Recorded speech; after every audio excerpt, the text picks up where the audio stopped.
السلام الله عليكم ولكن ترحاد لي ما أنت نوعان كهذا اللي دونا طلال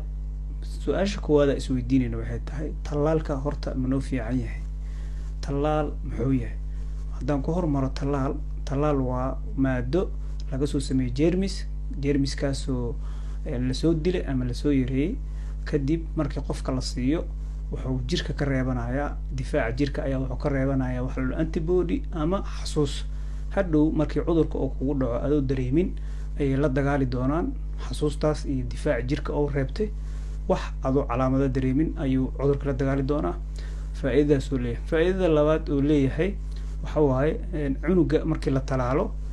maamada oo kale waxa uu safe gareysmaa lacag iyo waqti ay ku dhumin lahayd isbitaalada sababtoo ah waxaa ka yaraana cudurrada sida qaaxada kale iyo hepatitis kale haddaba faa'iido ma noo leeyahay faa'iido noo leeyahay faa'iidadaas oo ah in cudurka hadhow ma aragto oo ka hortago oona nagu dhicin ciyaalka la talaalin way ku kala duwan yihiin markasto ciyaalka la talaalay markii ay ku dhaco hergab yar way ka bogsadaan laakiin ciyaalka aan la talaalin markuu hergab yar ama xanuun yar oo ku dhaco kama bogsadaan sababtoo ah jirkooda ma haysto bakteeriyooyinka qaar difaac لأنه مركز وحا laga yaabaa inuu jirkooda daciif noqdo sida darteed ee cudurradii kale ay ugu fududaada inay ku dhacaan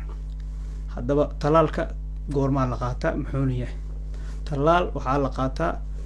BCG mid la dhaha jiro kaasoo looga hortago qaaxada waxaa la qaataa markii la dhasho 15 biri ama markii la dhasho la sii kara ama 15 biri cunug markuu jiro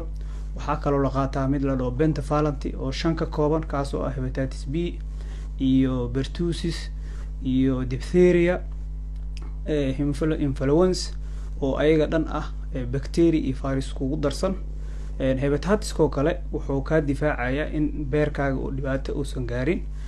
diphtheria doo kale waa gowracato waa cudur halis ah oo la kala qaado kaas oo loo geeriyo karo waxaa kaloo la talaalaa ama laga talaalaa ciyaalka tetanada waxaa kaloo laga talaalaa ciyaalka wax loo yaqaano measles ama measles laga talaalaa taas oo ah jadeec Soomaalidu u yaqaanaan ayaa laga talaalaa markuu 9 bilood gaaro haddaba waxaa kaloo muhiim ah in la talaalo ilmaha bis lama talaalo laakiin waa dadka waaweyn waa la talaalaa haweenka uurka leh waxaa aad ugu fiican in laga talaalo tetano in dhakhtarka ay u tagaan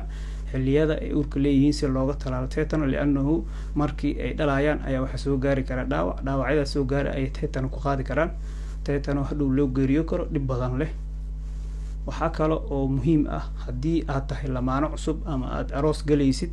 waxaa aad muhiim u ah inaad adiga xaaskaaga isbaartaan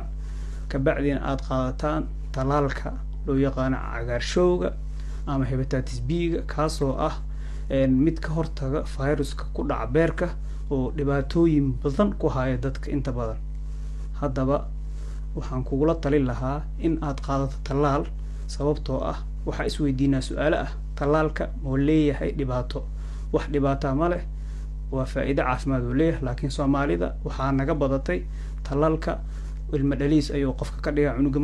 markuu weynaado waxa uu madhali doono dhaliis oo noqonaya ama waxa ku dhaca cudurka autism-ka la yiraahdo intaba waa wax quraafaad ah wax raad isal ay ku leeyihiin ma lahan cilmiga ama talaalka haddaba waxaan kugula talin lahaa inaad cunugaaga talaasho adigana qaadato si cudurradan ay kaaga yaraadaan dhibaatadooda waxaan rajeynayaa inaad ka faa'iiday wixii su'aal ah qabtana waxaad noogu reebi kartaa commentigaaga insha Allah ta'ala